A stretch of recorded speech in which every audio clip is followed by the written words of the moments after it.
এখন যে অঙ্কটি x ইকুয়াল টু 2 হলে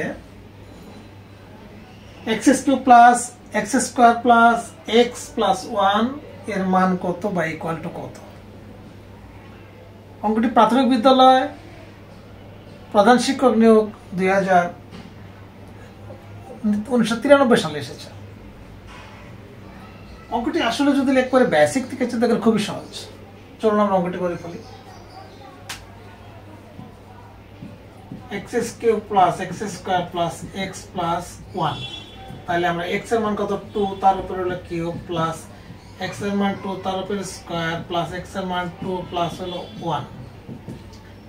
2 দুগুণে 4, 4 দুগুণে 8, 2 দুগুণে 4 যোগ 2 যোগ 1, 8 4 12, 12 আর 2 14 আর 1 15।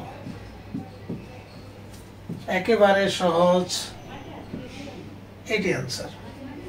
এরকম রেগুলার অঙ্ক পেতে পেজটিকে ফলো রাখবেন। ভালো থাকবেন, সুস্থ থাকবেন। আল্লাহ হাফেজ।